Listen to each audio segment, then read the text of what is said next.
There are some stories that just seem to be woven into the fabric of a country. Washington Irving's The Legend of Sleepy Hollow is one of those. It's so much more than just a spooky ghost story for Halloween.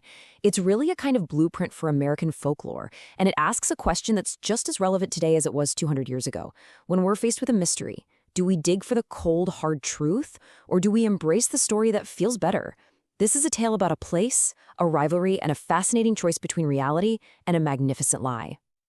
And right at the heart of it all is this one unforgettable image, a phantom rider on a powerful horse, galloping through the darkness, without a head. This is the ghost of a Hessian soldier, they say, forever searching for the head he lost in the Revolutionary War. And he isn't just some local ghost, he is the dominant spirit of Sleepy Hollow, a fear that has seeped into the very soil of the place. So that image, that rider, it forces the central question of the entire story. What really happened to the lanky schoolmaster Ichabod Crane on that one fateful night? Was he the victim of some supernatural terror carried off by a ghost? Or was he just the target of a perfectly planned and very human prank? To find the answer, we have to look past the ghosts and into the very landscape where this legend was born. To really solve this mystery, we have to understand the scene of the crime, so to speak.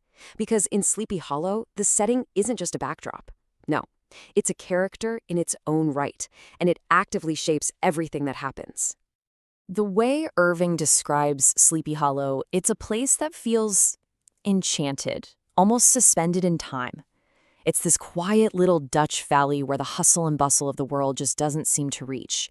There's this witching power in the air, he says, that makes everyone who lives there prone to dreams, visions, and a deep, unshakable belief in the supernatural.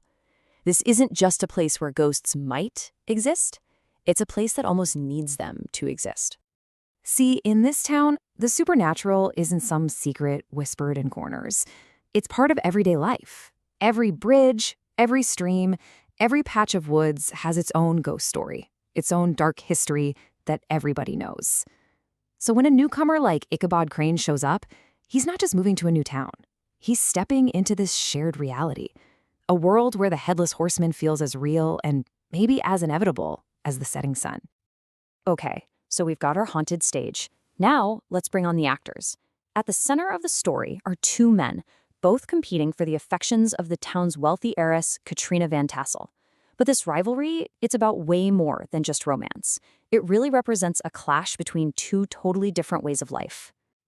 And these two rivals could not be more different. On one side, you have Ichabod Crane. He's the outsider, the intellectual from Connecticut. He's tall, awkward, and totally driven by this abstract, almost greedy ambition. And on the other side, you've got Brom Bones. He is the local hero, strong, practical, powerful. He is the living, breathing embodiment of Sleepy Hollow itself. Let's be really clear about Ichabod's motives here. He is not in love with Katrina the person. He is in love with her inheritance. For him, she is simply the walking, talking key to her father's huge, beautiful farm. His so-called affection isn't passion, it's a cold, hard calculation. And this is where you really see how his mind works. He looks at this beautiful, thriving farm and he doesn't see a home. His devouring mind's eye, as Irving calls it, only sees assets to be liquidated. He's mentally converting the land, the animals, the very soul of the place into cash.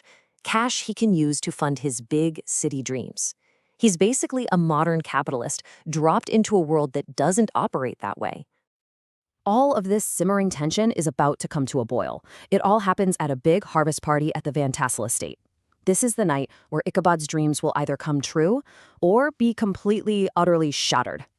The evening starts out great for Ichabod. He eats his fill, he gets to dance with Katrina, and for a little while, it looks like he might actually win. But then, the mood shifts. The guests start telling ghost stories, especially about the Headless Horseman. Brom Bones is right in the middle of it, of course, basically priming Ichabod's already superstitious mind with fear. And then it happens. Ichabod gets a private moment with Katrina, and he comes away completely rejected. So now, picture it. It's the witching time of night, and a totally defeated Ichabod starts his long, lonely journey home. His mind is already buzzing with all those ghost stories, and now he's just a perfect vessel for fear. Every shadow that moves, every rustle in the leaves, it's all a potential threat.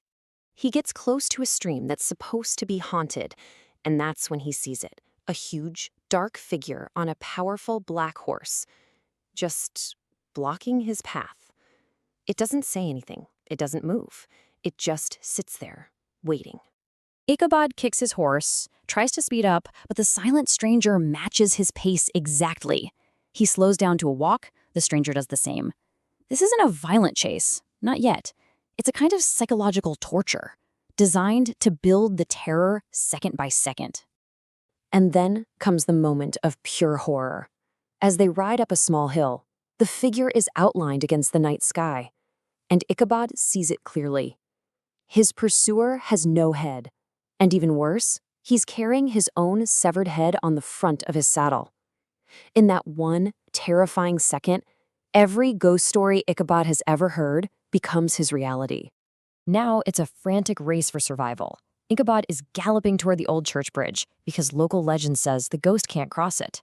He makes it over. He thinks he's safe. He dares to look back, and he sees the horseman rise up in her stirrups, pull his arm back, and hurl the severed head right at him. There's a sickening crash, and Ichabod Crane tumbles from his horse into the dust. The next morning, the sun comes up, and Ichabod Crane is gone, vanished. All that's left behind are a few scattered clues. But what story do these clues actually tell? This is where the narrative splits, and you can draw two very, very different conclusions. All right, let's look at the evidence like detectives. Next to Ichabod's hat, they find a shattered pumpkin. So, was that the Headless Horseman's skull disintegrating, or was it just a pumpkin thrown by Brom Bones? Ichabod himself is missing. Was he spirited away by a ghost? Or did he just pack his bags and flee town out of pure humiliation? And then there's the biggest clue of all. Whenever the story is told later, Brom Bones always has a good laugh when the pumpkin is mentioned. It sounds an awful lot like a prankster's confession, doesn't it? So what happens next? Well, the community quickly settles on the supernatural story. It's cleaner, more exciting. Brom Bones, our local hero, marries Katrina. And then, years later, a rumor trickles back to town that Ichabod Crane is actually alive and well and has become a successful lawyer somewhere far away. I mean, all the clues point to a really clever prank designed to scare a rival out of town for good. The rational explanation is sitting right there for anyone who wants to see it. But that's the thing. If the rational explanation is so obvious, why does the legend of the Headless Horseman persist? Why does the ghost story win? And that question right there is where you find the real genius of this story. The legend of Sleepy Hollow isn't really about whether or not ghosts are real. It's about the power of a good story and why a whole community might consciously choose a thrilling fiction over a much more boring fact. Because when you think about it, the ghost story is simply more useful to the town.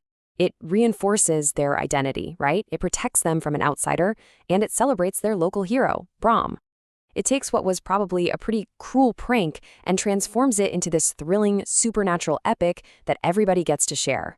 It feeds our basic human need for a little magic in the world. And that is the ultimate takeaway from Irving's masterpiece. We are storytelling animals. The objective truth of what really happened to Ichabod Crane matters so much less than the story the community chooses to tell about it. The stories we tell don't just describe our reality. In a lot of ways, they create it. In the end, what the legend of Sleepy Hollow really teaches us is that the most powerful force in the world isn't a ghost on a dark road. It's a good story. And when we're given the choice between the plain, simple truth and a fantastic legend, we will almost always choose the legend.